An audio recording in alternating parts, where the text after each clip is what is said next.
누가복음 8장 40절부터 56절까지 보겠습니다. 예수님께서 돌아오실 때 사람들이 반갑게 그분을 받아들이니 이는 그들이 다 그분을 기다렸기 때문이더라. 보라, 야이로라는 사람이 나왔는데 그는 회당의 치리자더라. 그가 예수님의 발 앞에 엎드리고 그분께 간청하여 그분께서 자기 집에 들어오실 것을 구하니 이는 그에게 12살쯤 된 외동딸이 있었는데 그 딸이 누운 채 죽어갔기 때문이더라. 그러나 그분께서 가실 때에 사람들이 그분께 몰려들더라. 12해 동안 혈루증이 있어 의사들에게 자기의 모든 살림을 허비하였을 때 아무에게서도 고침을 받지 못한 여자가 그분의 뒤로 와서 그분의 옷자락에 손을 대니 즉시 그녀에게서 피 나오는 것이 멎으니라. 예수님께서 이르시되 누가 내게 손을 대었느냐 하시니 모두가 부인할 때 베드로와 또 그와 함께 있던 자들이 이르되 선생님이여, 무리가 선생님께 몰려들어 선생님을 밀고 있는데 누가 내게 손을 대었느냐 하고 말씀하시나이까 하매 예수님께서 이르시되 누가 내게 손을 대었도다. 내게서 효능이 나간 줄 내가 아노라 하시니 여자가 자신을 숨기지 못한 줄 알고 떨며 나와 그분 앞에 엎드려 자기가 그분께 손을 댄 까닭과 자기가 즉시 나은 것을 모든 사람 앞에서 그분께 밝게 알리거늘 그분께서 그녀에게 이르시되 딸아 안심하라, 내 믿음이 너를 온전하게 하였으니 평안히 가라 하시니라. 그분께서 아직 말씀하실 때 회당의 치리자의 집에서 사람이 와서 그에게 이르되 당신의 딸이 죽었나이다. 선생님을 괴롭게 하지 마소서 하거늘 예수님께서 그것을 들으시고 그에게 응답하여 이르시되 두려워하지 말고 믿기만 하라. 그리하면 내 딸이 온전하게 되리라 하시고 집에 들어가서 베드로와 야고보와 요한과 소녀의 아버지와 어머니 외에는 아무도 들어오는 것을 허락하지 아니하시니라.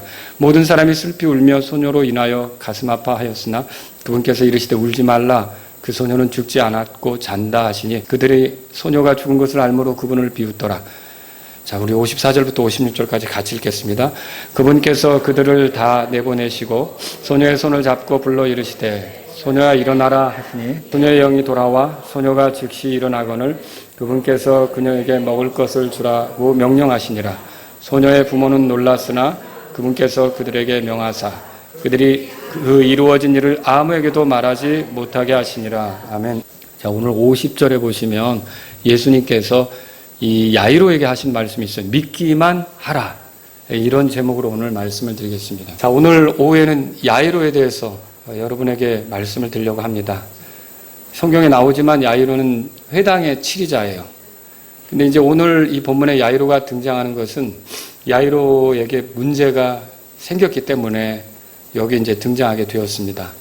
야이로에게 있게 된 문제는 뭐냐면 그 딸이 하나 있었어요.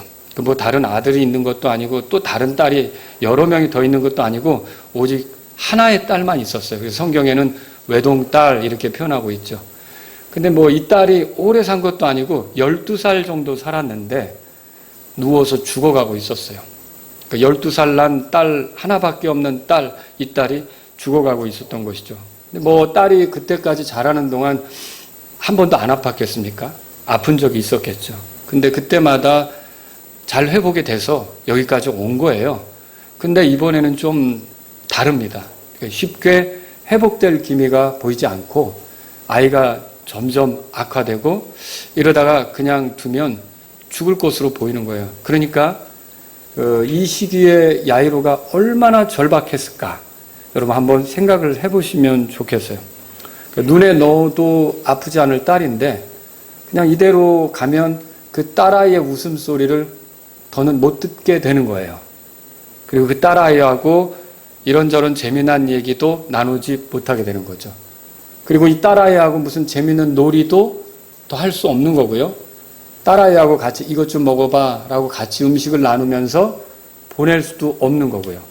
또 딸아이랑 어디 좀 근사한 곳, 우리 애가 이런 데 좀 가보면 좋겠다 하고 생각해서 데리고 다녔을 수도 있잖아요. 근데 다시는 그런 일을 할 수 없게 되는 거예요. 그러니까 이대로 그대로 있으면 딸이 죽어서 영원히 딸을 잃어버리게 되는 그런 시점이라고 보셔야 됩니다. 자, 근데 오늘 본문에 보면 이런 절박한 상황에 빠진 야이로가 끝내는 딸이 살아나는 경험을 하게 돼요. 그죠? 놀랍지 않습니까? 그 죽어서 다시는 이제 나랑 따뜻하게 대화하지 못할 것 같은 그 아이가 살아서 음식을 먹게 되고 앉게 되고 활동하게 되는 거죠. 그러면 어떻게 해서 이런 일이 벌어졌느냐? 자, 여기에는 물론 하나님의 권능, 그 예수님께서 베푸신 은혜, 이런 것들이 크게 작용했기 때문에 이런 일이 일어난 겁니다. 근데 저와 여러분들이 알아야 될 것은 하나님께서 이런 은혜를 주실 때 항상 어디다 주시냐면 믿음의 그릇에다 담아주십니다. 그러니까 믿음이라는 게 우리 편에서 상당히 중요한 거죠. 우리는 뭔가를 수고하고 노력하고 애를 쓴다기보다 이 하나님의 권능에 의해서 이 놀라운 것들을 경험하게 되는데, 이게 그 믿음이라는 그릇을 통해서 받게 되니까 우리의 믿음은 어떠해야 하느냐, 이게 상당히 중요한 거죠. 그런데 사실 야이로가 이렇게 예수님을 찾아갔을 때 흔들릴 법 했는데 예수님께서 뭐라고 말씀하셨냐면 믿기만 하라, 믿기만 하라, 이렇게 하면서 그 야이로의 믿음이 흔들리지 않도록 해주셨고, 야이로는 마침내 그 믿어서 문제를 해결받게 되는 거죠. 그래서 저는 두 가지 여러분에게 이 말씀을 적용해 보도록 소개하려고 하는데, 하나는 뭐냐면은 구원받는 문제도 마찬가지예요. 구원받는 문제도 결국은 하나님의 은혜로 구원받는데, 이 믿음의 그릇으로 그 그릇을 가지고 나온 사람이 그 은혜를 받게 되는 거예요. 누리게 되는 거죠. 그러니까 구원받는 것도 우리는 믿음으로 구원받는다. 여러분이 그릇이라고 하는 것은 자랑할 게 없는 겁니다. 어떻게 구원받았느냐라고 할 때 우리는 믿음으로 구원받지만 분명히 또 말을 하게 될 때는 은혜로 구원받았다라고 말할 수밖에 없어요. 왜냐하면 우리 믿음은 결국 은혜를 받기 위해서 필요한 거였고, 은혜를 높이는 게 우리의 믿음의 모습이니까. 그래서 구원받는다고 하는 것은 이렇게 믿음으로 구원받는 거고요. 또 하나 적용해 볼 수 있는 건 뭐냐면, 여러분과 제가 인생을 살아가다가 이렇게 야이로처럼 절박한 상황, 어떤 궁지, 그리고 사람에게 더 이상 손 내밀어도 안 되는 그런 일, 이런 거를 만날 때가 있지 않겠습니까? 자, 이럴 때 어떻게 그 문제를 해결받을 수 있느냐는 거죠. 그거는 예수님이 말씀하셨어요. 믿기만 하라. 이런 그 말에 해답이 들었는데, 그래서 저는 오늘 야이로의 믿음이, 그 문제를 만난 야이로의 믿음이 어떠했는지, 이걸 여러분에게 한 3가지로 소개를 하려고 그래요. 그래서 우리 다 믿음 생활 한다고 하잖아요. 우리 믿음이 어떠해야 하는지 이 야이로를 통해서 좀 그냥 한번 비교해 봤으면 좋겠어요. 그래서 야이로가 보여준 그 믿음으로 가고 있다면 우리도 여러 가지 문제들을 해결받으면서 갈 수 있는 거고요.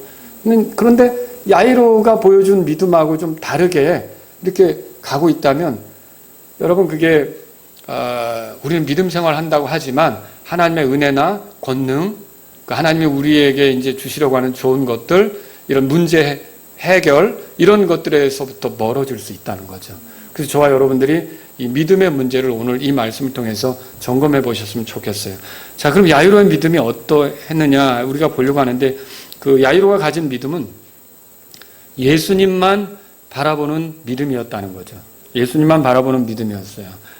자, 야이로는 예수님에 대해서 이미 알고 있었던 것으로 보여집니다. 이 다급한 문제가 생겼을 때 그가 예수님에게 도움을 얻으려고 했던 것은 예수님에 대한 정보가 있었다는 뜻이죠. 이 사람이 예수님이 병 고치는 것을 지켜보았는지 아니면 누구로부터 들었는지 그거는 잘 모르겠지만 어쨌든 예수님이시라면 내 딸을 고칠 수 있겠다. 왜? 내가 보았든지 아니면 들었든지 예수님께서 굉장히 많은 병자들을 고치셨다는 얘기를 들었거든요. 아니면 보았거든요. 아니면은 또 어떤 부분을 생각해 볼 수 있냐면 다양한 종류의 병에 대해서 예수님께서 손을 쓰셨고 고치셨다는 것을 보거나 들었다는 거죠. 자, 그렇게 된다면 야이로가 예수님에 대해서 이미 알고 있었던 것이고 예수님에게 도움을 받으려고 했는데, 그가 예수님에게 도움을 받으려고 했던 이유는 다른 게 아니라 예수님이라면, 예수님이 다른 병자를 고칠 때처럼 내 딸을 대해주신다면 내 딸도 나을 수 있겠다. 내 딸도 온전하게 될 수 있겠다라고 하는 것을 믿었다는 거죠. 그러니까 야이로에게는 어떤 믿음이 있었냐면 예수님이라면 가능하다. 이런 믿음이 있었던 거다라고 할 수 있는 겁니다. 그래서 그 믿음은 어떻게 됐느냐? 이 믿음은 야이로를 가만히 있지 못하게 했어요. 그러니까 믿음은 가만히 있게 하질 않습니다. 그러니까 우리가 구원받았다고 하고 믿음으로 생활한다고 할 때 믿음이 그 사람을 가만히 있게 하느냐? 그렇지 않아요. 믿음은 행동이라는 열매를 가져오게끔 돼 있어요. 그러니까 이 야이로는 어떻게 됐느냐면 집에 가만히 끙끙거리고 있는 게 아니라 예수님을 찾아 나섰어요. 그러니까 예수님이라면 고칠 수 있다고 믿으니까 그냥 예수님이 알아서 우리 집까지 와주길 기다리는 게 아니라 예수님을 어디서 모시고 올까? 예수님을 찾아 나섰던 거죠. 그러니까 이게 믿음이라는 게 예수님께로 향하다 보니까 예수님을 만나고 싶어서 움직이게 만들었다는 거죠. 자, 이 야이로가 나가서 예수님을 찾는데 뜻밖의 소리를 들은 거예요. 뭐냐면 예수님 여기 안 계셔. 어디 계신데요? 저 갈릴리 바다 건너편 가다라 지방에 가셨어. 자, 그러면 그 소리를 들었을 때 야이로의 마음은 어땠을까요? 빨리 오셔야 될 텐데. 언제 오실까? 배 타고 가셨다고? 좀 속히 돌아오시면 좋겠는데. 어쩌면 이 야이로 때문에 예수님께서 그 마귀 들린 사람 고치고 빨리 오셨는지도 모르겠어요. 근데 보세요. 얼마나 바닷가를 서성였을까? 생각해 보세요. 야이로가. 그 배가 좀 올까? 예수님 배가 올까? 자, 그리고 이제 어느덧 그 예수님이 탄 배가 이렇게 항구로 들어올 때는 어땠을까요? 오셨구나. 얼마나 반가웠겠어요. 40절 보세요. 우리 40절 한번 읽어보겠습니다. 예수님께서 돌아오실 때 사람들이 반갑게 그분을 받아들이니 이는 그들이 다 그분을 기다렸기 때문이더라. 자, 제가 이 40절을 읽을 때 야이로도 이 그분을 반갑게 기다렸던 사람들 중에 하나가 아니었을까? 드디어 오셨구나. 얼마나 예수님 반갑겠어요.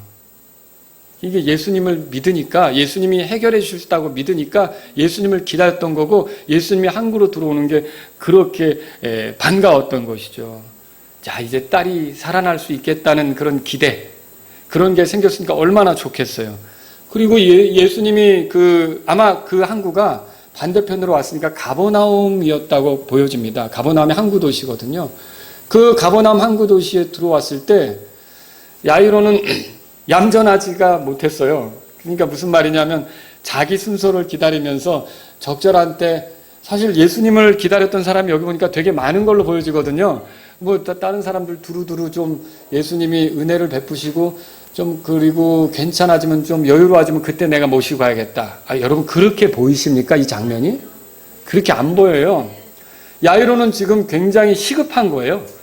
아주 절박한 거예요. 왜냐하면 빨리 예수님을 집으로 모시고 가지 않으면 딸이 어떻게 될지 모르는 그런 긴박한 상황이거든요. 그러니까 이 사람이 얌전히 기다리지를 못하고 사람들 틈을 막 비집고 들어가는 거예요. 상상해 보세요.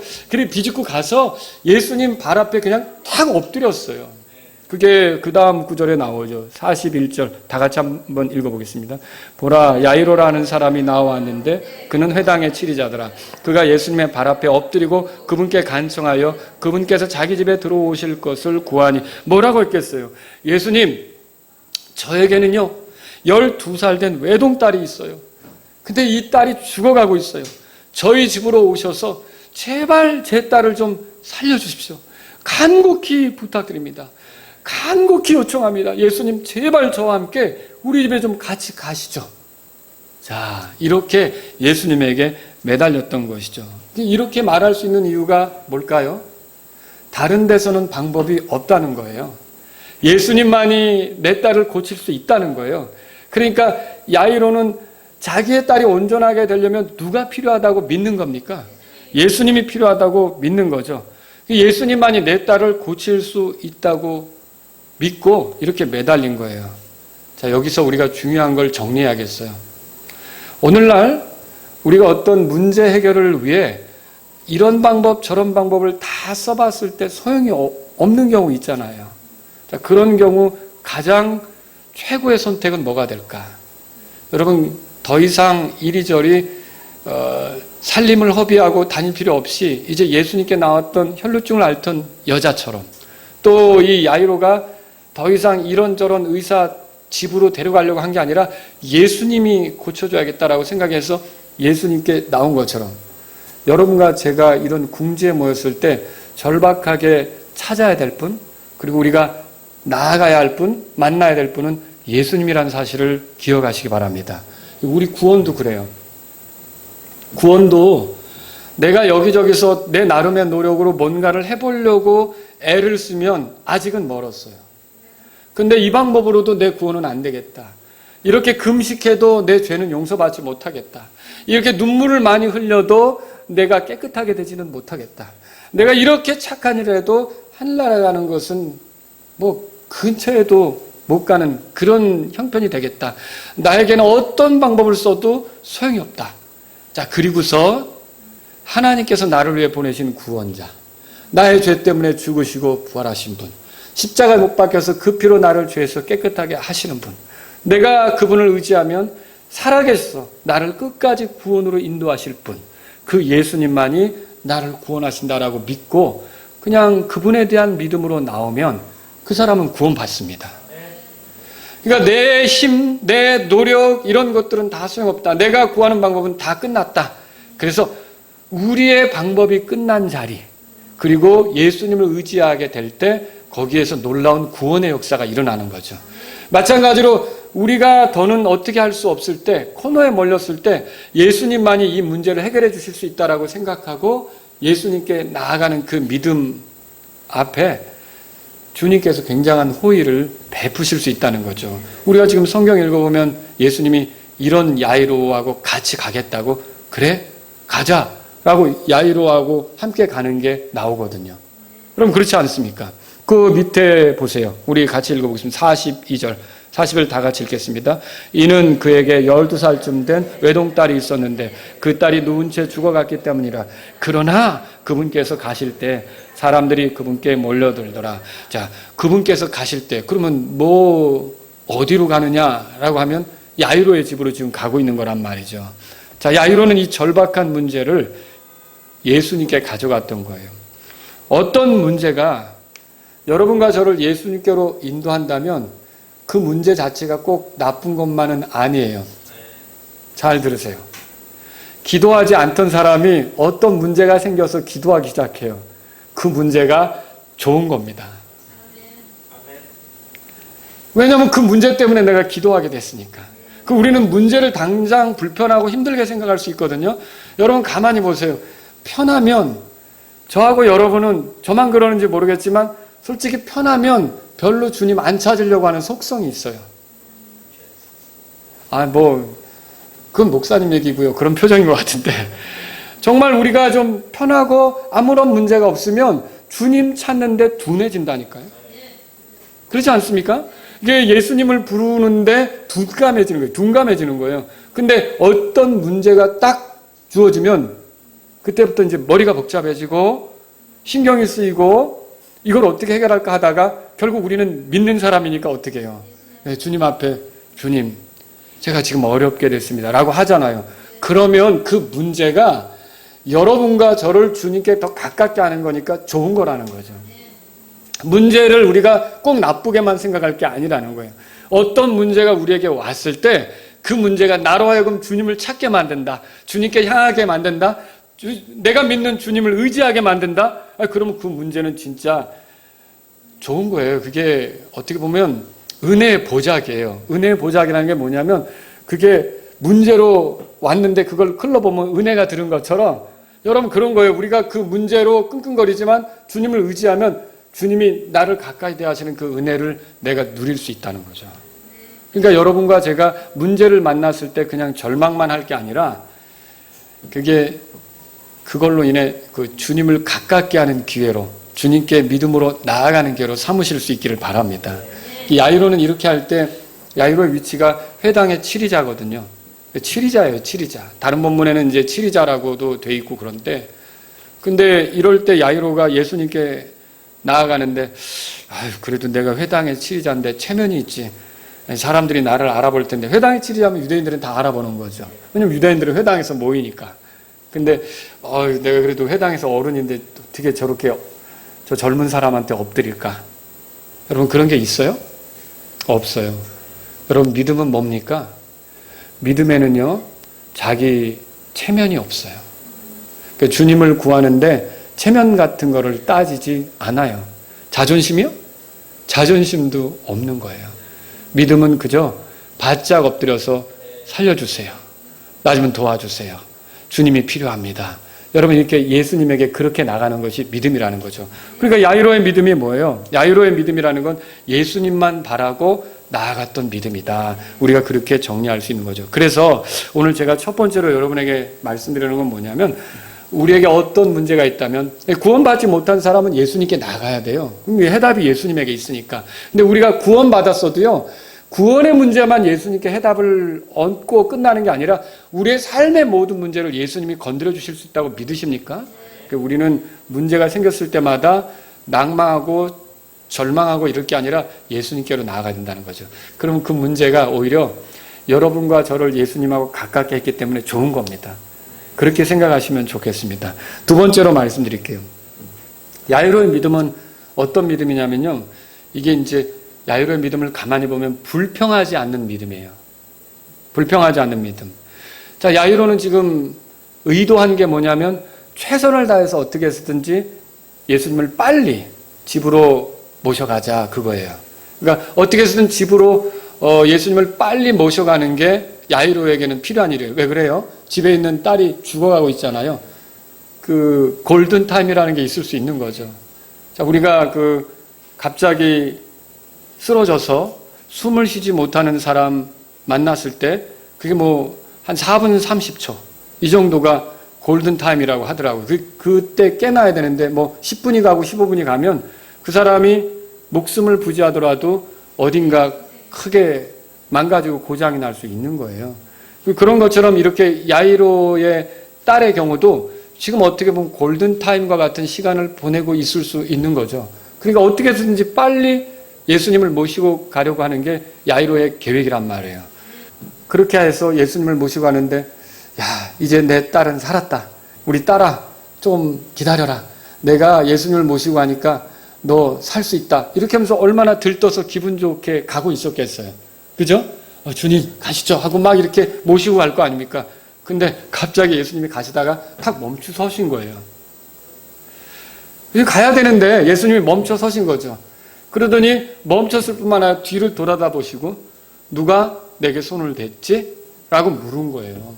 누가 내게 손을 댔느냐고 물은 거죠. 예수님의 발길을 멈추게 한 사람이 하나 있었어요. 그러니까 누구냐면 여자죠. 12해 동안 혈루증을 앓던 여자였어요. 자, 우리 거기 43절 한번 읽어보겠습니다. 43절, 44절. 12해 동안 혈루증이 있어 의사들에게 자기의 모든 살림을 허비하였을 때 암흑에서도 고침을 받지 못한 여자가 그분의 뒤로 와서 그분의 옷자락에 손을 대니 즉시 그녀에게서 피 나오는 것이 멎으니라. 45절도요. 예수님께서 이르시되 누가 내게 손을 대었느냐 하시니 모두가 부인할 때 베드로와 또 그와 함께 있던 자들이 이르되 선생님이여 무리가 선생님께 몰려들어 선생님을 밀고 있는데 누가 내게 손을 대었느냐 하고 말씀하시나이까 하매. 자, 지난번에도 우리가 이제 이 12의 혈루증을 앓다가 온전하게 된 여자에 대해 살펴봤어요. 이 여자는 자기 살림을 다 허비했어요. 의사들에게 갔지만 소용이 없었어요. 그리고 지칠 대로 지친 여자예요. 더군다나 유대 율법에 의하면 이게 혈루증을 앓는다는 것은 부정하게 판정을 받아요. 그래서 다른 사람을 가까이 할 수가 없는 거예요.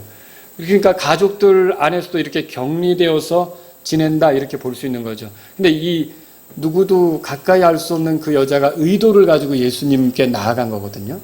이건 아주 특별한 거죠. 의도를 가지고 예수님께 나온 거니까. 그런데 여기에 보면 이 여자가 12해 동안 혈루증을 앓았다는 거하고 야이로의 딸이 지금 나이가 몇 살이에요? 12살인 게 겹치고 있어요.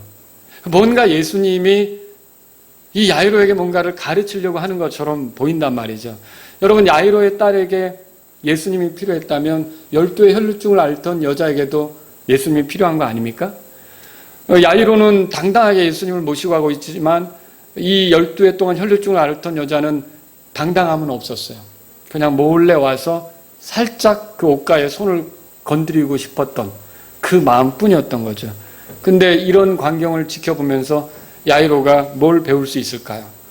예수님이 필요한 사람은 나만이 아니구나. 여러분 생각해 볼 수 있겠어요? 여러 사람이 예수님을 필요로 하겠구나.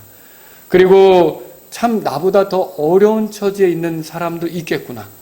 여러분, 이 사람은 당당히 예수님을 모시고 가지만 12해 동안 혈루증을 앓던 여자는 당당함이 있어요? 예수님 저 좀 고쳐주세요라고 소리치냐고요. 그러지 못했다는 거죠. 자, 여기에 성경 읽을 때 여러분은 어떻게 생각하는지 모르겠어요. 야이로가 조급했을까? 큰일 났네. 빨리 가셔야 되는데. 여기서 시간 보내시면 안 되는데. 이렇게 지체하다가 내 딸이 죽을 수도 있는데. 야이로는 그랬는지 안 그랬는지 알 수가 없어요. 야이로가 조급함을 가졌다. 아마 제가 이 자리에 있었으면, 제가 야이로였다면 저는 조급함을 보였을 수도 있어요. 우리 애 중에 누가 죽어가고 있다면 예수님 뭐 하십니까? 빨리 가셔야죠. 빨리 갑시다. 막 이렇게 했을지도 모르겠어요. 근데 여러분이 여기 성경을 읽어보면 야이로가 그렇게 하는 걸 찾아볼 수 있습니까? 제가 여기서 발견한 놀라운 점이 뭐냐면요. 야이로는 예수님이 가다가 딱 멈춰섰거든요. 그리고 누가 내게 손을 대었느냐라고 돌아보시면 묻잖아요. 근데 마음에는 집에 딸이 있겠죠. 딸 생각이 가득한데도 거기서 멈춰서서 예수님 지금 이러고 있을 때가 아닙니다. 빨리 가셔야 됩니다. 뭐 이렇게 말을 한다든지 예수님을 잡아 끌려고 한다든지 이런 게 없어요.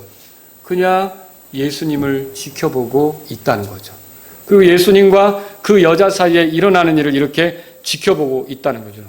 여기서 믿음이라는 게 뭐냐라고 생각해 볼 수 있어요. 여러분, 믿음이라는 건 이런 겁니다. 내 생각과 맞지 않을 수도 있어요. 야이로의 생각은 빨리 예수님이 가야 된다, 우리 집으로. 근데 내 생각과 맞지 않을 수 있어요. 그리고 내 원함과 다를 수도 있어요. 그렇지만 내가 신뢰한 분을 변함없이 불평하지 않고 신뢰하는 거, 그게 믿음이라는 거죠. 우리는 예수님에게서 유대의 관례를 따라 그분이 어떤 옷을 입었을까 이제 생각해 볼 수가 있는데 성경에 이렇게 써 있어요.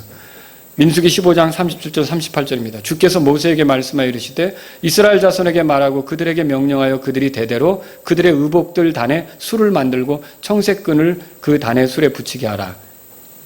그 옷 끝에 이렇게 대롱대롱 술을 만드는데 청색끈으로 그걸 다는 거예요. 그게 유대인들 남자들이 입고 다니는 옷이죠.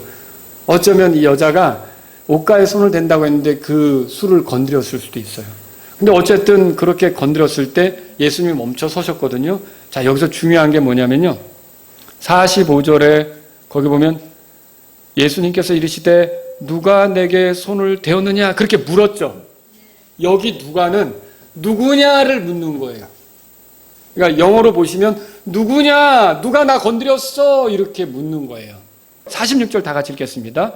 예수님께서 이르시되 누가 내게 손을 대었도다 내게서 효능이 나간 줄 내가 아노라. 요 46절의 누가는요 질문이 아니에요.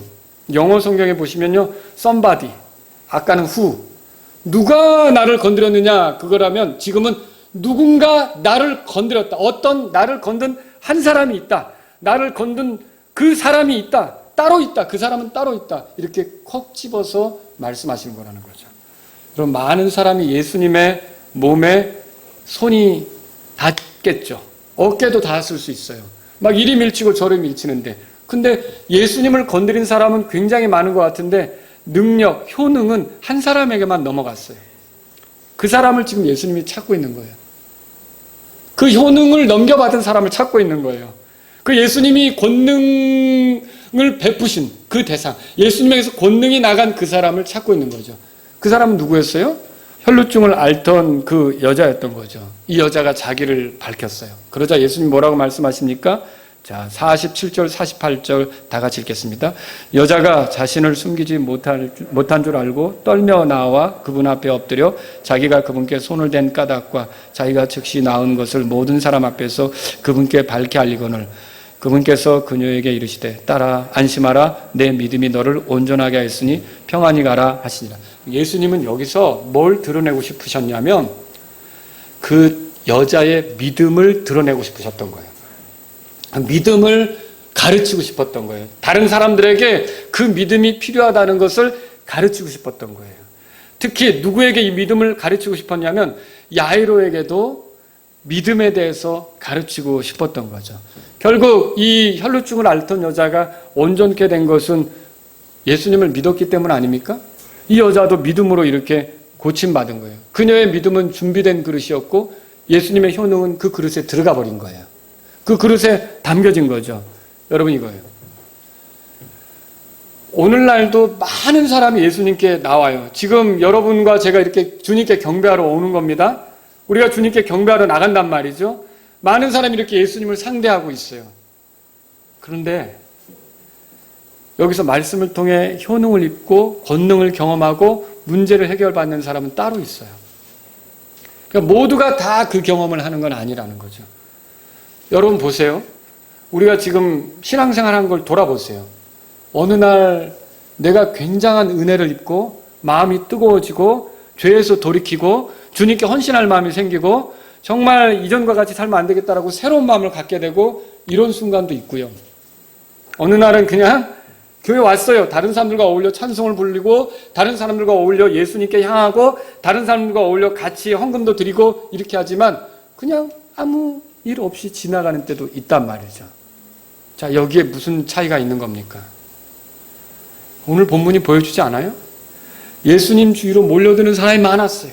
그분을 건드는 사람도 많았어요. 그러나 능력을 경험한 사람은, 그분의 그 효능을 얻게 된 사람은, 그 은혜를 누리게 된 사람은요, 믿음이라는 그릇을 준비해가지고 나간 사람이었던 거죠. 마찬가지예요. 여러분이 경배할 때 내 문제는 예수님이 해결하실 수 있다. 그리고 내 삶의 문제는 예수님께서 다루실 수 있다. 그리고 예수님이 다뤄주시면 좋겠다. 예수님이 이걸 다뤄주신다면 나는 이 문제를 걱정하지 않고 자유롭게 살아갈 수 있다. 라고 해서 절박한 심정으로 예수님을 찾게 되면요, 여러분이 그날은 다른 날과 같이 여러분이 12의 혈루증을 앓던 여자같이 다른 사람은 경험 못하는 그 경험을 할 수도 있다는 거죠. 그러니까 우리가 매번 예수님께 나갈 때마다 그냥 매너리즘에 빠져서 식상하게 매번 예배 드리는 거니까 그렇게 나오려고 해서는 안 되는 거예요. 한 번 한 번이 중요하다는 사실을 알아야 돼요. 저는 오늘 이렇게 설교를 준비하면서 아침에 나올 때도 이게 어쩌면 마지막 설교가 될 수도 있다. 여러분 그런 생각을 해봅니까? 한 번 한 번 강단에 서는 게 귀한 거거든요. 그리고 여러분이 경배 드리는 것도 마지막 경배가 될 수도 있는 거예요. 그냥 매번 하니까 아무렇지도 않게 느껴지죠. 우리가 코로나 시절 만나가지고 예배 드리는 거 불편해지면서 야, 그때 그렇게 예배 드린 게 그냥 드린 게 아니었구나. 하나님의 은혜로 매일 자유롭게 모여서 예배 드린 거구나. 여러분 이제 그런 거 깨닫죠? 그런 거 생각하죠? 그러니까 예배 한 번 드릴 때도요, 이거를 그렇게 그냥 뭐 해도 그만 안 해도 그만 이렇게 생각하는 거 아니에요. 지금 통치자들이 잘못하는 게 뭐냐면요, 이 통치자들은 먹고 사는 것은 필수적인 거라고 생각을 해요. 그리고 예배 드리는 것은 그렇지 않은 걸로 생각해요. 그러나 여러분과 저는 알고 있잖아요. 우리의 삶에 있어서 하나님을 경배하는 게 얼마나 필수적인 것인지. 그러니까 생각이 있는 통치자라면요, 여러분 그래서 왜 종교의 자유가 있어요? 종교의 자유는요, 이게 먹고 사는 문제는 아니더라도 이게 누군가에게 허락을 받을 필요가 없이 누군가 자유롭게 하나님을 찾든 뭘 찾든 이렇게 자유롭게 해야만 인간이 살아간다는 걸 얘기해주고 있는 거 아닙니까? 근데 이거는 중요한 일이 아니라는 거예요. 여러분 하나님 섬기는 게 정말 중요하지 않습니까? 그게 가벼운 일이냐고요? 하나님 섬기는 일은 정말 중요한 일이에요. 경배하는 일은 정말 중요한 거라고요. 그러니까 제가 이 말씀을 드린 이유는 여러분이 집에서 예배를 드리든 여기 와서 예배를 드리든 그 집에서 뭐 파자마 바람으로 예배를 드릴 수도 있고 뭐 이렇게 비스듬히 모여서 제 설교를 편하게 들을 수도 있고, 그런데 한 번 예배를 드리더라도 하나님께 나아가는 거라는 마음이 있어야죠. 내 삶을 건드려 줄 수 있는 하나님께 나아가는 마음이 있어야, 그 내 삶을 건드려 줄 수 있는 분이라는 그런 믿음으로 나아가는 마음이 있어야 되는 거 아닙니까? 이게 지금 우리가 예배라고 한다면요, 가벼운 것이 아니라는 거죠. 하나님은 영과 진리로 경배하는 자들을 찾으세요. 하나님이 찾으시는 자들이 그런 자들이에요. 그러면 여러분이 한 번을 예배하더라도 이게 어쩌면 오늘 나에게 마지막 예배가 될 수도 있다. 휴거 직전에 마지막 예배가 될 수도 있다. 여러분 그런 생각 해보십니까? 아니면 주님이 갑자기 내 삶을 끝내신다면 이게 마지막 예배가 될 수도 있다. 여러분, 우리가 매 한 번 한 번을요, 주님께 나아갈 때 이 간절한 마음, 주님을 더 만나고 싶고 알고 싶고 깨닫고 싶고 주님으로부터 얻고 싶고 주님의 은혜를 누리고 싶은 그런 절박한 심정으로 나아가야 된다는 거죠. 12의 혈루증을 앓던 여자에겐 그게 있었던 거예요. 근데 그걸 보면서 야이로는 배우게 된 거예요. 아, 저거구나. 아, 주님께 나아가는 게 저렇게 절박하게 간절하게 나아가야 되는구나. 여러분, 그래서 이게 놀라운 게 뭐냐면 야이로가 사실 자기가 생각지도 못한 그 일, 예수님의 발길이 멈춰섰잖아요. 그 일을 통해 배우는 거예요. 그러니까 예수님은 왜 여기서 멈춰서셨냐면 야이로에게 믿음이 뭔지를 가르치고 싶었던 거죠. 그러니까 여러분과 제가 살아갈 때 내 생각대로 안 되는 일을 만날 때 있잖아요. 나는 지금 이 방향으로 가야 되는데 왜 예수님은 이 방향으로 나와 같이 가지 않지라고 느껴지는 거 있잖아요. 그때 그냥 절망할 게 아니라는 거죠. 그 순간도 믿음을 배울 수 있는 순간이라고 보셔야 돼요. 그 순간도 주님이 나에게 뭔가를 가르쳐 주시려고 한다는 것을 보셔야 돼요. 그러니까 주님에 대한 신뢰를 두고 그 순간에도 내 뜻대로 되지 않는다고, 내 생각대로 되지 않는다고 혼란스러울 게 아니라 그 순간에도 주님이 나에게 뭘 가르치시려고 하시지? 이게 보세요. 야이로는 아무 소리도 안 했어요. 성경 읽어보세요. 아마 저 같으면 뭔 소리를 12번도 더 했을 거예요. 예수님! 지금 딸이 죽어가고 있어요. 막 별의별 소리를 다 했을 거예요. 주님 여기서 시간 끌 거 아니라니까요. 그런데 야이로는 여기서 한마디도 안 해요. 아니, 다른데 누가복음만이 아니라 마태복음 봐도 마가복음 봐도 그냥 가만히 있어요. 여러분, 믿음이 뭡니까? 이렇게 불평 없이 주님에 대한 신뢰를 가지고 주님으로부터 배우고자 하는 게 믿음이에요. 그런 믿음이 이 놀라운 주님의 은혜를 경험하게 되는 거라는 거죠. 세 번째로 여러분에게 드릴게요.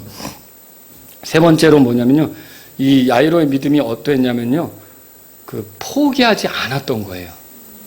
49절에 보세요. 그래서 내가 예수님하고 같이 있으며 예수님이 가르치는 걸 듣고 배우는 것까지는 좋았단 말이에요. 야이로 입장에서. 근데 뜻하지 않은 소리를 듣게 돼요. 49절 보세요. 읽겠습니다. 그분께서 아직 말씀하실 때 회당의 치리자의 집에서 사람이 와서 그에게 이르시되 당신의 딸이 죽었나이다. 선생님을 괴롭게 하지 마소서 하거늘. 여러분, 이 순간에 지금 왜 예수님 모시고 가는 거예요? 딸을 살리려고 가는 거잖아요. 근데 집에서 사람이 왔는데 이미 죽었습니다. 딸은 죽었습니다. 선생님, 괜히 번거롭게 모시고 오려고 하지 마십시오. 여러분, 아마 이런 순간이 되면 여러분과 저는 굉장한 충격을 받을 거예요. 이게 뭐지? 나는 예수님을 신뢰해서 예수님으로부터 배우겠다고 예수님이 하시자는 대로 불평도 않고 그대로 지켜보면서 예수님을 따랐는데 이게 뭐지? 왜 내 딸이 죽지? 여러분, 이게 굉장한 충격이 되지 않겠습니까? 근데 예수님은 이미 야이로를 가르쳤어요. 야이로에게 보여준 게 있어요. 야이로에게 들려준 게 있어요. 여자에게 했던 말이 있잖아요. 딸아, 내 믿음이 너를 온전케 하였은지 평안히 가라. 그랬잖아요. 이거 들려준 게 있다고요. 그러니까 그 즉시로 예수님이 참 여기서 감사한 게 뭐냐면 야이로가 어떻게 하는지 가만히 보지 않았어요. 말해줄까 말까 망설이지도 않았어요. 예수님은 바로 그 즉시로요. 자, 50절에 보세요. 50절 다 같이 읽겠습니다. 예수님께서 그것을 들으시고 그에게 응답하여 이르시되 두려워하지 말고 믿기만 하라. 그리하면 내 딸이 온전하게 되리라 하시고 그렇게 돼 있어요. 이렇게 예수님은 어떻게 했냐면요. 그냥 그 즉시로 두려워하지 말고 따르라고 한 거예요. 믿기만 하라고 한 거죠. 그렇게 말해준 거예요. 여러분, 우리 마가복음 5장에 한번 펴보시겠어요? 마가복음 5장 한번 찾아가 보세요. 35절은 제가 읽을게요. 36절은 여러분이 읽어주세요. 그분께서 아직 말씀하실 때 회당의 치리자의 집에서 어떤 이가 와서 이르되 당신의 딸이 죽었나이다. 어찌하여 선생님을 더 괴롭게 하시나이까 하거늘 읽어주세요.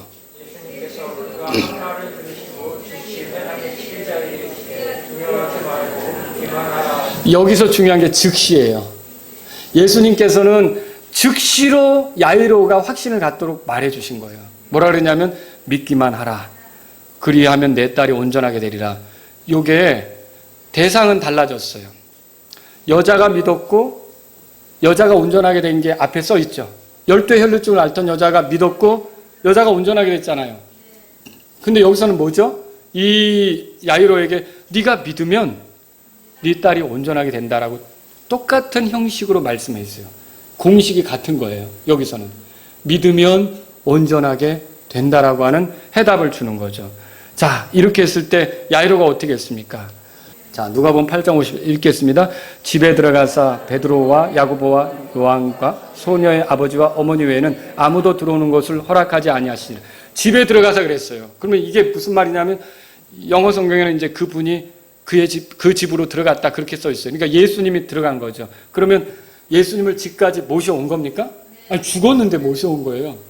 원래 죽기 전에 살리려고 했던 거 아닙니까? 근데 죽었는데도 모셔온 거예요. 그러면 여러분 야이로가 포기한 겁니까? 포기하지 않았던 거죠. 자, 예수님께서 믿기만 하라 이 말씀이 무슨 뜻이에요? 12해 동안 혈루증을 앓던 여자가 믿었다. 그녀의 믿음으로 그녀가 온전하게 되었다. 그러면 너도 믿어라. 너도 믿으면 내 딸이 살아나고 온전하게 된다. 이거 말씀하신 거예요. 그러니까 야이로는 그거를 믿고 예수님을 끝까지 데려온 거예요. 포기하지 않은 거죠. 사실 이 혈루증을 앓던 여자의 등장이 방해처럼 보였지만, 야이로에 가는 길에 방해처럼 보였지만, 이건 야이로를 가르치기 위해서, 야이로의 믿음을 강하게 하기 위해서 준비된 일이었다는 걸 우리가 보게 되는 거죠.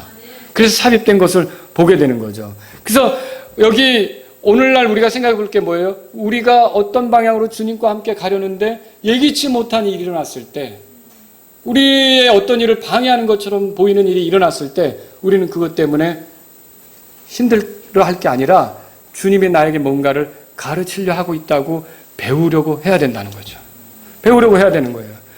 그래서 예수님께서 그 집에 들어갔을 때 모든 사람이 야이로의 딸로 인해 슬피 울었습니다. 자, 52절 읽어보세요. 모든 사람이 슬피 울며 소녀로 인하여 가슴 아파하였으나 그분께서 이르시되 울지 말라. 그 소녀는 죽지 않았고 잔다 하시니. 예수님이 잔다고 표현했어요. 그러니까 소녀가 이미 죽은 걸 아는 사람들은 비웃겠죠? 그 다음 구절 읽어보세요. 53절 시작. 그들이 소녀가 죽은 것을 알므로 그분을 비웃더라 그랬어요.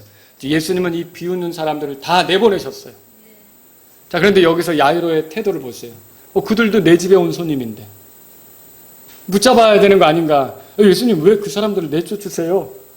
그들이 내 딸이 죽었다고 저렇게 애도하려고 왔는데, 날 위로하겠다고 왔는데, 날 격려하겠다고 왔는데, 나에 대해서 이렇게 좀 위안이 되도록 왔는데 왜 내보내세요? 자, 지금 야이로에게 필요한 것은 죽은 딸을 놓고 슬퍼해 줄 사람이 아니라 죽은 딸을 살리실 분이란 말이죠. 그러면 어때요? 그 사람들이 필요가 없는 거예요. 그 사람들 다 내보낸 거죠. 그리고 마침내 여기 중요한 게 있어요. 54절 다 같이 읽겠습니다. 그분께서 그들을 다 내보내시고 소녀의 손을 잡고 불러 이르시되 소녀야 일어나라 하시니. 자, 보세요. 마침내 야이로가 저기 먼 데서 예수님에게 엎드려 예수님 우리 집에 가셔서 우리 딸 좀 고쳐주셔야 합니다 그랬잖아요. 그리고 예수님을 이끌어오는 과정에 참 복잡한 일이 있었죠. 그 힘든 일, 방해 같은 일이 있었죠. 아니 또 딸이 죽었다는 말도 듣고 충격적이었죠. 집에 오니까 전부 다 애곡하고 있고 막 완전 초상집인데, 그런 속에서도 야이로는 집에 들어가서 예수님 들리죠. 그러니까 거기서 왜 그렇게 시간을 끄셨어요? 그냥 가세요. 이게 아니었어요. 무슨 말인지 알겠죠? 그러니까 주님에 대한 믿음이 일관된 거예요. 이 사람이 일관된 게 이렇게 중요한 거예요. 이렇게 저렇게가 아니라 주님에 대한 믿음이 일관된 거예요. 그래서 주님이 죽지 않았다, 잔다, 그런데도 다른 사람 비웃었어요. 예수님 이 말이 돼요? 이미 죽었는데 뭐 잔다는 말이에요? 이렇게 하지 않았어요. 야이로는 그냥 예수님이 하는 대로 끝까지 지켜보면서 어떻게 했냐면 마침내 예수님을 딸이 있는 방까지 데려가서 예수님 손, 딸 손, 여러분 아시겠어요? 그 손을 딱 잡게 한 거예요. 예수님이 딸의 손을 잡고서 하는 말, 여기 뭐라고 되어 있어요? 소녀야 일어나라, 이 말을 듣게 된 거죠. 어떤 일이 벌어졌어요? 55절 56절 다 같이 읽겠습니다. 소녀의 영이 돌아와 소녀가 즉시 일어나거늘 그분께서 그녀에게 먹을 것을 주라고 명령하시니라. 소녀의 부모가 놀랐으나 그분께서 그들에게 명하사 그들이 그 이루어진 일을 아무에게도 말하지 못하게 하시니라. 자, 여기 그 소녀에게 먹을 걸 주라고 그랬어요. 그러면 이제 병원에서도 사람이 괜찮아지면 먹을 거 주세요 그래요. 그럼 뭐예요? 이게 먹을 걸 준다는 건 살아났다는 뜻이죠. 정상적으로 생활이 가능하게 된 거예요. 부모가 놀랬어요. 이게 얼마나 아주 놀라운 일입니까? 이런 일이 이 가정 안에 이루어지게 된 거죠. 여러분, 결국 야이로는 여기까지 오는데 많은 어려움이 있었는데 포기했어요? 끝까지 왔어요? 끝까지 온 거예요. 믿음이 그런 거라는 거죠. 야이로는 예수님께 믿음을 가졌어요. 그분이시라면 자신의 딸을 고칠 수 있다고 믿었어요. 방해가 생겼지만 그 방해로 주님에 대한 믿음을 저버리지 않았어요. 방해로 인해 오히려 믿음에 대해서 배웠어요. 주님을 모시고 가는 일을 포기하지 않았어요. 그리고 주님이 하시는 일을 말없이 지켜봤어요. 그 토달지 않았어요. 내 생각은 이런데 이렇게 해주셔야 되는 거 아닙니까? 라고 하지도 않았어요. 그냥 주님이 하시는 대로 끝까지 포기하지 않고 믿고 갔던 거죠. 여러분, 여기서 배울 수 있는 게 뭐예요? 제가 3가지 여러분에게 말씀드리고 끝낼게요. 첫째, 방해가 있어도 주님에 대해서 믿기만 하라고 말씀드리고 싶은 거예요. 방해는 우리의 믿음을 가르치기 위한 기회가 됩니다. 주님을 믿으면 온전하게 된다는 것을 배울 수 있는 기회가 되는 것입니다. 12해 동안 혈루증을 앓던 여자의 등장은 어떻게 보면 야이로가 가는 길을 방해하는 것처럼 보였어요. 하지만 야이로는 그것을 통해서, 그 사건을 통해서 믿음이 뭔지를 배우게 됐어요. 믿음은 온전케 하는 거구나. 믿음이 이렇게 절박하게 일관되게 나가서 온전케 하구나. 여러분, 대개 사람들이 어때요? 방해를 만나면 돌아서요. 제발 돌아서지 않기를 바랍니다. 그러니까 주님은 저에게 그리스도의 교회에 대한 그런 소망을 주셨어요. 예수님이 기뻐하는 교회가 이 땅에 하나는 있어야 되겠다. 뭐 여러 개 있으면 더 좋지만. 그러면 그 교회를 세우고자 하는 그것은 주님의 부르심이고 주님의 뜻이라면 여러 가지 방해가 그것도 있거든요. 교회가 세워지는 걸 마귀가 좋아하겠어요? 근데 교회가 흐트러지게 될 만한 여러 가지 사건들이 있겠지만 저와 여러분은 그 교회를 세우려는 일에 방해를 뛰어넘어서 일관되게 나가야 된다는 거죠. 여러분, 우리가 방해가 있다고 돌아선다? 이거는 결국 끝을 못 보겠다는 뜻이에요. 자기 생각대로 되지 않는다. 그래서 불평하고 떠난다? 나아만 장군도 그럴 뻔했어요. 엘리사를 만났는데 요르단강에 가서 7번 씻으라니까 내 생각에는 와서 안수해 줄 줄 알았는데 엘리사가 아니 우리 동네 강은 그거보다 더 깨끗하지 않아? 내가 왜 거기 가서 씻어? 라고 갈 뻔했잖아요. 돌아갔으면 끝을 못 본 거예요. 근데 그래도 그 씻으라는 건데 종이 참 똑똑한 종이었어요. 그게 어려운 것도 아니지 않습니까? 그 말씀대로 해보세요. 그래서 그 말씀대로 했더니 놀라운 일이 벌어진 거 아닙니까? 우리는요, 가끔 가다가 이거예요. 교회 생활이든 주님을 향해 나아가는 것이든 모든 이런 삶 속에서 내가 생각한 거랑 안 맞으면 거기서 걸려 넘어지는 경우가 있어요. 여러분, 믿음은 내 생각대로 이루어지기 위해서 이게 믿는 게 아닙니다. 믿음은 주님의 뜻이 이루어지기 위해서 믿는 겁니다. 주님이 영광 받으시도록 믿는 게 믿음이라는 것을 기억하셔야 돼요. 이스라엘 백성들 생각해 보세요. 출애굽한 이스라엘 백성들 자기 생각과 안 맞는 그런 것들이 펼쳐지면 계속 불평했어요. 계속 원망하고 그랬단 말이죠.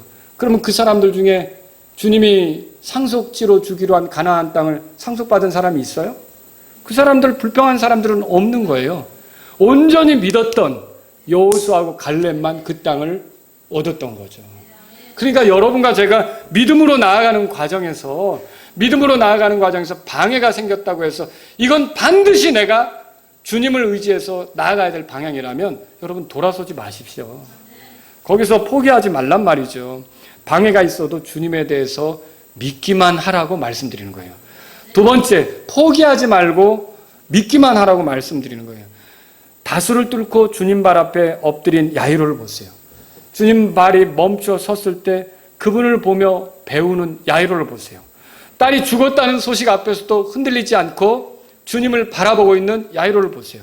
집에 돌아오니까 아주 여기서 울부짖는 소리, 곡하는 소리가 난리를 치는데도 주님을 바라보면서 흔들리지 않는 야이로를 보세요. 조금도 동요하지 않고 끝까지 자기 딸의 손이 예수님의 손에 맡겨지도록 그렇게 했던 야이로를 보세요. 야이로 포기했습니까? 야이로 포기하지 않았다는 거죠. 야이로는 절대로 상황에 쥐눌려 포기하는 사람이 아니었어요. 예수님이면 충분하다. 예수님이 가면, 예수님이라면 내 딸이 살아날 수 있다. 여러분 끝까지 그렇게 갔던 거죠. 여러분과 저도요, 믿음 생활하다가 우리가 주님 뜻대로 살지 못할 때 있어요. 육신적으로 갈 때 있다고요. 그리고 이렇게 혼자 돌아보면 이러고서 내가 그리스도인 맞아? 야, 이러고서 교회 다닌다고? 아, 정말 이거 아니지. 막 이렇게 하면서 이상한 소리가 들려요. 이상한 곡소리 같은 게 들린다고요. 그런데 여러분 그럴 때라도 주께서 나를 구원하셨고 나를 위해 중보하고 계신다면 나는 지금 이렇게 부족하지만 주님 앞에서 돼야 될 모습, 주님 앞에서 나타나야 될 모습으로 나는 가고 말 거다. 여러분 끝까지 포기하지 않고 주님을 믿음으로 나아가실 수 있기를 바랍니다. 그게 우리에게 필요한 거라는 거죠. 세 번째로요, 여러분에게 들은 말씀에 따라 믿기만 하라고 말씀드리고 싶어요. 여기서 이제 중요한 게 이거예요. 여러분, 야이로가 이렇게 가는 과정에 하나 그 예시가 드러났어요. 12의 혈루증을 앓던 여자가 예시예요. 실제로 그 사건, 그리고 예수님 말씀도 들었어요. 딸아, 내 믿음이 너를 온전케 했으니 평안히 가라 그랬잖아요. 이게 뭐와 같습니까? 이게 야이로의 생활에 있을 문제를 말하자면 예수님께서 미리 비춰준 거예요.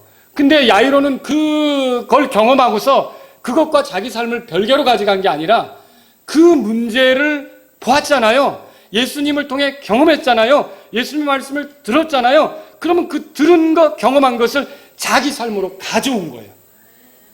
이게 왜 이렇게 중요하냐면요. 여러분과 제가 성경을 읽으면 믿음의 사람들을 봐요. 아브라함, 이삭, 야곱, 모세. 그죠? 여러분 믿음의 사람들 본다고요. 삼손, 기드온, 다윗.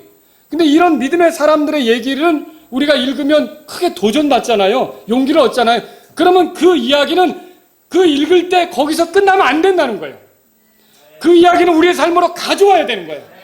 그 설교도 마찬가지예요. 설교를 통해 여러분이 믿음에 대해서 듣잖아요. 그러면 여기서만 아멘 하고 문을 나가면 이것과 상관없는 방식으로 살아가면 소용 하나도 없다는 거죠. 근데 야이로가 보세요. 예수님이 그 12의 혈루증을 앓던 여자를 놓고 아예 생생한 설교를 하시는 거예요. 생생한 설교죠. 여자를 고쳐주시고 온전케 하시면서 결론은 뭐냐? 주제는 뭐냐? 딸아, 내 믿음이 너를 온전케 했다. 평안히 가라. 그러니까 믿음으로 네가 온전하게 됐다. 그날의 설교 주제가 뭐예요? 이 예시로 사용된 인물은 12의 혈루증을 앓던 여자였지만 믿으면 온전하게 된다는 거 아닙니까? 그리고 예수님이 야이로에게 돌이켜서 딸이 죽었다는 소식을 들으니까 너도 믿기만 하라 그러잖아요. 그럼 내 딸이 온전하게 된다고 하잖아요. 그러면 보세요. 이런 거를 접했을 때 야이로는 어떻게 했냐면요. 그거를 자기 삶으로 가져온 거예요. 여러분 그래서 어떤 믿음이 오늘날 필요하냐. 설교를 듣고 거기서 끝나는 믿음이 아니라 그걸 자기 삶으로 가져와야 돼요. 근데 거기에 믿음으로 대하지 않는다면 그게 내게 들리겠냐고요. 믿음으로 대하지 않는다면 그게 내 안에 들어오겠냐고요. 믿음으로 대하지 않는데 내 삶까지 그 말씀이 따라오겠냐고요. 내가 그 말씀을 모시고 내 삶에서 걸어가겠냐고요. 여러분에게 필요한 거는 주님의 말씀대로 하면 결코 후회를 하지 않는다는 걸 알고서 움직이는 게 필요하다는 거죠. 성경을 읽는 건 어때요?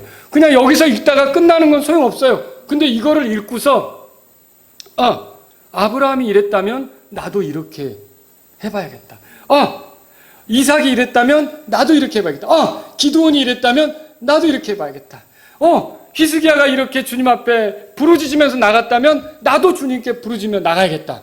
여러분 이게 12 혈루증 앓던 여자의 그 여자에게 있었던 일이 그랬다면 나에게도 그 일이 이루어졌으면 좋겠다. 야이로가 그 예수님의 가르침을 자기 삶으로 가져온 거죠. 여러분 우리에게 뭐가 필요한지 아시겠죠? 하나님 말씀을 들으면 그게 자기 삶으로 가져와야 돼요.